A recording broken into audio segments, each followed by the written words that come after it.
कराची तारीख की बदतरीन सूरत हाल से गुजर रहा है। कराची क्या लावारिस हो गया? कराची का कोई वाली वारिस नहीं रहा। कराची इस वक्त सूरत हाल इतनी वर्ष हो चुकी है कि शहर के अंदर लोग नकल मकानी करने पर मजबूर हो गए हैं। कराची में पानी के लिए लोग मोहताज हैं, कराची में गैस के लिए मोहताज है, कराची में बिजली के लिए मोहताज है, कराची में इंफ्रास्ट्रक्चर यानी सड़कों का जो वजूद जो है वो ख़त्म हो गया है। मरकज़ी सड़कों के साथ साथ अंदरूनी गलियाँ जो हैं वो तबाही का मंजर पेश कर रही हैं। लगता है ऐसा है कि ये ईरान की जो है वो बमबारी नहीं हुई बल्कि कराची के अंदर जो है वो इस तरह की बमबारी हुई है और सड़कें जो हैं वो तबाह बर्बादी का मंजर इस वक्त पेश कर रही हैं। चाहे आप किसी गली में चले जाएं, किसी मरकज़ी सड़क पर चले जाएं, किसी जगह पर चले जाएं, लगता है ऐसा है कि इस शहर के अंदर जो है वो किसी ने तबाही फेर दी है और उसको कोई ठीक करने के लिए तैयार भी नहीं। शहर की जो तारीख़ की बदतरीन सूरत हाल से जो है इंफ्रास्ट्रक्चर के हवाले से शहर गुजर रहा है। शहर की मरकज़ी सड़कें हों या फिर अंदरूनी गलियाँ। अंदरूनी गलियों का तो तकरीबन 35 से 40% ऐसे इलाके हैं कि जहाँ सड़कों का वजूद ही गलियों के अंदर ख़त्म हो चुका है। जबकि जो रही सही कसर है एसएसडीसी की जानिब से पूरा शहर जो है वो बेहंगम अंदाज से खोद दिया गया है, जिसकी वजह से शहरियों को आमदोरफ्त में घर से निकलते वक्त भी जो है वो शदीद मुश्किलात परेशानी का सामना करना पड़ रहा है। क्लिक के ज़रिए जो है वो शहर के अंदर अरबों रुपए की जो है वो सड़कें तामीर की गई थी। गलियों के अंदर भी उनको जो है वो एसएसडीसी ने जो है वो खोद डाला है अपनी नई लाइनों के लिए। मरकज़ी सड़कों के अंदर अगर हम बात करें तो सिर्फ चंद सड़कें अगर ऐसी हैं शहर की कि जिनको हम उंगलियों पे गिन सकते हैं कि जिस पर आप जो है वो ट्रैफिक आम रवानी जो है वो बेहतर अंदाज से गुजर सकती है। जबकि जो दीगर जो मरकज़ी सड़कें हैं, जो जैसे यूनिवर्सिटी रोड है, 4.5 साल से जो है वो इस वक्त बदतरीन सूरत हाल से दो चार है। उसके साथ अब एम ए जिन्ना रोड का जो है वो ग्रीन लाइन मनसूबे की वजह से जो है वो बदतरीन सूरत हाल है। जबकि इसी तरह से जो है वो अगर बाबा बेट से जो नॉर्थ कराची अंडा मोड़ के जो इलाका है वो बदतरीन सूरत हाल से दो चार है। 4 के चौरंगी से लेकर अगर आप बोर्ड ऑफिस तक की जो रोड है, मरकज़ी रोड तो है वो टूट फूट का शिकार है। उसके साथ जो अतराफ़ के सराउंडिंग के अंदर वहाँ पे शादी लॉन्स भी हैं, वहाँ पर बदतरीन सूरत हाल है। अबुल असफ़हानी रोड जो है वो मेन मरकज़ी सड़क है, वहाँ पर एसएसडीसी ने पूरी रोड को जो है वो खोद डाला। ये सबसे इम्पॉर्टेंट चीज़ ये है कि अरबों रुपए जो है वो एसएसडीसी जो है वो रोड कटिंग की मद में टाउन इंतज़ामिया को, जो 25 टाउन है इस शहर के अंदर, जिसमें 13 टाउन जो के चेयरमैन जो हैं वो पाकिस्तान पीपल्स पार्टी से उनका ताल्लुक़ है, 9 का ताल्लुक़ जमात इस्लामी से है, 3 का ताल्लुक़ तहरीक इंसाफ से है। उनको अरबों रुपए मिले हैं लेकिन उसका अस्तरकारी का काम जो है वो अब तक नहीं हो सका, जिसकी वजह से शहर के अंदर हमने तारीख़ के अंदर जो हमने शहरियों से जो बात की कि उन्होंने कहा कि कभी इस तरह की सूरत हाल हमने नहीं देखी। कराची मुकम्मल तौर के ऊपर जो है वो खुदा हुआ है। इस वक्त बदतरीन सूरत हाल है शहर में। जो बड़े बड़े जो मरकज़ी, अगर हम आपको रोड की बताएं, लियाकताबाद 10 नंबर के ऊपर से आप जाएंगे बड़े बड़े गड्ढे मिलेंगे, आप 3 हट्टी के पास जाएंगे बड़े बड़े गड्ढे मिलेंगे आपको। इसी तरह से आप बागे ये मुख्तलिफ जो एरियाज़ हैं वहाँ पर डिस्ट्रिक्ट वेस्ट के जो एरियाज़ हैं वहाँ पर तो सड़कों का वजूद ही ख़त्म हो चुका है। जबकि अंदरूनी गलियों की अगर हम बात करें, कोरंगी, लाडी, मदीर, शाह फैसल कॉलोनी, अंदर गलियों के अंदर जो है वो इतने बड़े बड़े गड्ढे सड़कें हैं और वहाँ पर टाउन इंतज़ामिया क्या कर रही है, क्लिक जो है वो अरबों रुपए की जो है वो ये फंडिंग से काम हो रहा है। ये अरबों रुपए हमें देने हैं वापस, खरबों रुपए हमें वापस करने हैं। ये जो है वो सिंध गवर्नमेंट जो है वो सबसे इम्पॉर्टेंट एक और सवाल ये है कि हमारे शहर के अंदर जो बड़े मेगा प्रोजेक्ट्स हैं वो या तो एशियन डेवलपमेंट बैंक के थ्रू हो रहे हैं या फिर वर्ल्ड बैंक के थ्रू हो रहे हैं। जो कराची को जो अपना पैसा है वो कहाँ पर इस्तेमाल हो रहा है, कहाँ पर सड़कें बन रही हैं, कहाँ इंफ्रास्ट्रक्चर के हवाले से वो काम हो रहा है। शहर की बदतरीन सूरत हाल है। ओल्ड सिटी एरिया, सदर के जो इलाके दिल है वो शहर का, वहाँ पे इस वक्त की सूरत हाल ये है कि आप गुजर गए, आप दाखिल हो गए अंदर तो आप निकलना मुश्किल महाल हो जाता है। आपका सारी सड़कें या तो एसएसडीसी ने खोद दी है या फिर रेनोवेशन के नाम के ऊपर पूरा बेहंगम अंदाज से जो है वो खोद दिया गया है। केएमसी अलग काम कर रही है, टाउन इंतज़ामिया अलग काम कर रही है, क्लिक अलग काम कर रहा है, केडीए की जानिब से अलग काम हो रहे हैं। तो इसका पूरा शहर को जो है वो इस वक्त बेहंगम अंदाज के साथ चलाया जा रहा है। बड़े पैमाने के ऊपर जो है वो बैनुल-अक़वामी मालियाती इदारे जो है वो फ़ंड्स फराहम कर रहे हैं शहर के अंदर, चाहे वो पानी के हवाले से हो, सीवरेज के हवाले से हो या फिर जो है वो सड़कों की तामीर या इंफ्रास्ट्रक्चर के हवाले से हो। तो फ़ंड्स का तो कहीं पर भी नहीं है। कुछ लगता है कि नीयतों का जो है वो मामला ठीक नहीं है, इसलिए कि जो अगर हम गुजरांवाला की जो बीआरटी को अगर हम देखें तो वो 2.1 अरब रुपए में जो है वो 1 किलोमीटर में बन रही है। जबकि वही बीआरटी का जो है वो मंसूबा अगर हम कराची के अंदर बात करें तो वो 8.1 अरब रुपए में बन रहा है। यानी कितना फ़र्क है। एक वो शहर, यहाँ पर तमाम चीज़ें मौजूद हैं गुजरांवाला से, फिर भी जो है वो इस हवाले से, इंफ्रास्ट्रक्चर के हवाले से बहुत पीछे है वो जो शहर। लेकिन सारा नीयतों का मामला जो है वो लगता है कहीं पर किसी तरह की विल नज़र नहीं आ रही, किसी जानिब से भी विल नज़र नहीं आ रही है। कोई सियासी बुनियादों के ऊपर भी विल नज़र नहीं आ रही,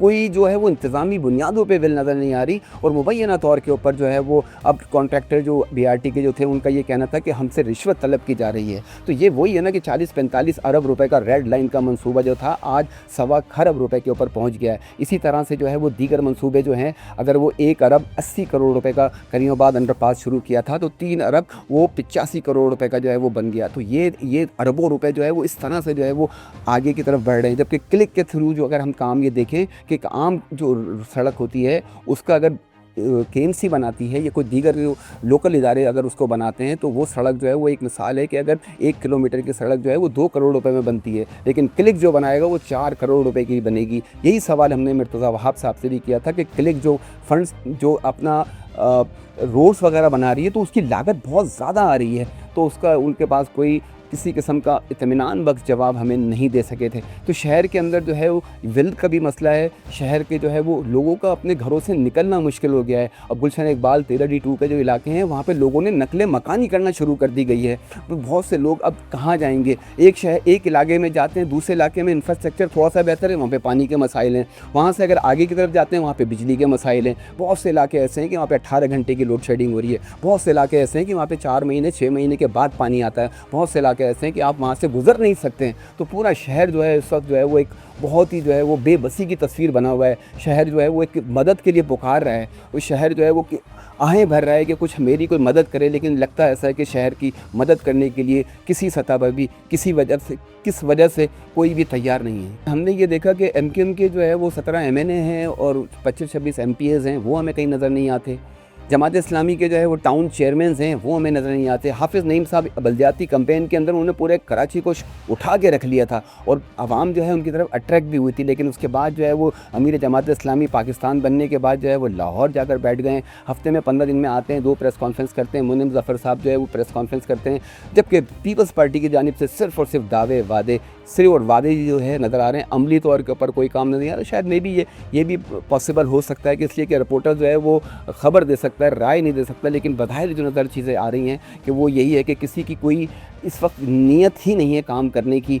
कोई आपको रोड पर नज़र ही नहीं आएगा किसी जगह के ऊपर। 4.5 साल के बाद वज़ीर आला सिंध मुराद अली शाह 17 साल से पाकिस्तान पीपल्स पार्टी की हुकूमत सिंध पर हुक्मरानी कर रही है बिला शिरकत गैर, और उसके बाद जो है जब कोई प्रेशर आया, कोई दबाव आया, तो आज वो जो है वो जंपें मारते हुए जो है वो रेड लाइन के ऊपर नज़र आ रहे हैं वक्फे के साथ। वरना 4.5 साल उन्हीं की हुकूमत थी, उन्हीं का प्रोजेक्ट था, उन्हीं के ऊपर था। और रेड लाइन के ऊपर हम आपको बताएं कि ये जो मंसूबा है ये कराची के लिए एक नासूर की सूरत जो है वो अख्तियार कर गया है। उसकी वजूहत भी आपको अभी बताते हैं कि ये पहले 2005 के अंदर जो है कंसीव हुआ, फिर उसके बाद 2007 के अंदर हुआ, फिर उसके बाद 2015 के अंदर इसको जो है इसकी PC1 तैयार की गई, लेकिन उसके बाद भी ये नहीं बन सका और उसके बाद जाकर जो है ये 2022 के अंदर शुरू किया गया, जबकि 2017 में प्रोजेक्ट के तहत जो है वो कराची यूनिवर्सिटी को जो है वो तामीर कर दिया गया। तो जब वज़ीर आला सिंध मुराद अली शाह साहब से यही सवाल मैंने ही किया था इत्तेफाक से कि आप ये आज इसका इफ्तिताह कर दिया, बहुत ज़बरदस्त यूनिवर्सिटी रोड आपने बना दी 88 करोड़ रुपए की, बाद में उसमें थोड़ा सा इंक्रीज़ हुआ तो 1.25 अरब रुपए की नुमाइश महकमा मौसमियात से लेकर और नुमाइश चौरंगी और फिर न्यू एमेजिना रोड तक, यानी अगर नुमाइश चौरंगी तक जाए तो वो 1.25 अरब रुपए की रोड बना दी गई थी और बहुत बेहतरीन 4 लेन की ज़बरदस्त रोड बना दी थी। तो हमने वज़ीर आला मुराद अली शाह साहब से ये कहा था कि आपने रेड लाइन पीछे बैकअप में रखा हुआ है, अगर रेड लाइन यहाँ पे करेगा तो ये रोड तो सारी टूट जाएगी। तो उनका ये कहना था कि ये कुछ नहीं होगा, इसको हम एलिवेटेड था, तो इसका नक्शा पहले एलिवेटेड था, ये ऊपर से सारा का सारा ये रोड बननी थी। नक्शा किसने तब्दील किया, किस वजूहात की बिना पे तब्दील हुआ और किन लोगों ने ये तब्दील किया, इसकी कंसल्टेंसी जो है वो सिंगापुर में क्यों की जा रही थी, इसके जो कंसल्टेंट जो थे वो बाहर से क्यों मंगवाए गए थे, इसका ठेकेदार जो है वो कराची के ठेकेदारों के बजाय जो है वो बाहर के ठेकेदारों को क्यों दिया गया, ये बहुत सारे सवालात हैं। और किसकी विश थी, किसकी विल थी कि अच्छे भले रोड को जो है वो खोद डाला और 4.5 साल से जो है लोग जो है यूनिवर्सिटी के अंदर एडमिशन भी हुआ, वो पास आउट हो गए, लेकिन ये रोड नहीं बन सकी। तो ये देखिए ना, इस शहर के साथ अलमिया है, नक्शा जो है वो मुसलसल जो है वो तब्दील होता रहा और उसके अंदर हमने ये देखा कि दर्जनों बार यूनिवर्सिटी रोड के अंदर जो है वो जो रेड लाइन बन रही है उसको तोड़ा गया, फिर बनाया गया, फिर तोड़ा गया, फिर बनाया गया और उसके अंदर समझ में ये नहीं आ रहा था कि वो करना क्या चाह रहे हैं। और अभी भी अगर आप इसको एयर व्यू से देखें तो पता भी नहीं चलता कि ये सड़क अब ये किस तरह से बस चलेगी और कहीं जाके बिल्कुल ये रिड्यूस हो जाती है, छोटी सी एक कार वाली जगह निकलने वाली बन जाती है। तो अब ये आने वाले जो दीगर मंसूबे हैं वो सिंध हुकूमत ही फ़ैसला कर सकती है कि वो कौन से इदारे को दे सकते हैं और कौन बेहतर अंदाज से चला सकता है। लेकिन इस वक्त जो है वो हमें बहुत सारी जो है वो गफलतें, लापरवाहियाँ जो है वो बज़ाहिर नज़र आ रही हैं इस शहर के हवाले से। इस शहर को बहुत जो है उस वक्त जो है वो जंगी बुनियादों के ऊपर काम करने की ज़रूरत है, इसलिए कि ये अज़ियतनाक है और ये भी अफसोसनाक है कि कराची चंद उन शहरों में शुमार हो गया है जो बदतरीन शहर शुमार होते हैं शहर रहने के काबिल। तो ये हमारे लिए एक अलमिया है,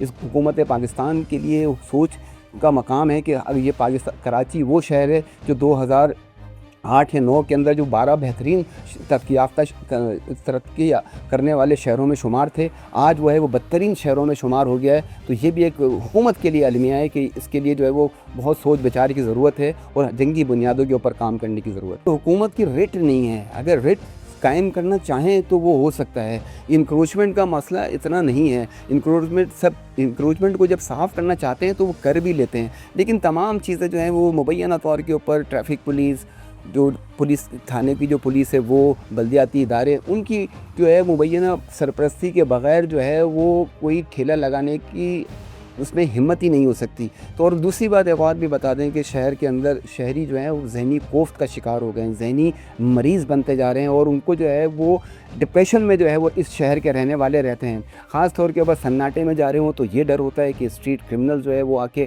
उनसे मोबाइल ना छीन लें। घर पर जाते हैं तो गैस नहीं होता, बहुत सी जगहों पे घरों पे जाते हैं 10-10 घंटे 12 घंटे की ड्यूटियाँ करने के बाद जो है उनके घरों पे बिजली नहीं होती, अगर बिजली अल्लाह अल्लाह करके आ रही हो तो पानी नहीं होता। मतलब इस शहर के कौन कौन से दुखड़े आपको बताएं। इस शहर के अंदर एक हर जगह के ऊपर जो है लोगों को तकलीफ़ और का जो है वो सामना करना पड़ रहा है। और जो रही सही कसर अब ये कि वो कैमरेज़ वगैरह लगा दें, ई चालान वगैरह कर लिए हैं, अब लोग उस पर जो है उसको एक लिमिट तक जो है वो तकरीबन 20 से 25% इलाकों को तो कर लिया है इन्होंने कवर, लेकिन उसके लिए बहुत सारी चीज़ों की ज़रूरत है। हमने वहाँ देखा कि बहुत सी जगहों के ऊपर जो है वो नो पार्किंग में गाड़ियाँ खड़ी होती हैं, उनका चालान नहीं होता। सदर के अंदर पूरे इलाके के अंदर जो है वो नो पार्किंग जोन के अंदर गाड़ियाँ खड़ी होती हैं और इससे लोगों की गाड़ी खड़ी होती हैं, वो चालान उनके नहीं हो सकते। तो ज़हनी खौफ का भी शिकार हैं, डिप्रेशन में लोग जा रहे हैं। लोगों को जो है उस वक्त बहुत ही जो है वो मदद की ज़रूरत है, इस शहर को मदद की ज़रूरत है। हम आपको ये कह रहे हैं कि हम बहुत करीब से तमाम चीज़ों को, सिविक इशूज़ को जो है वो हम बहुत करीब से देखते हैं। तो उनको जो है इस वक्त शहर को बहुत बड़े पैमाने पे मदद की ज़रूरत है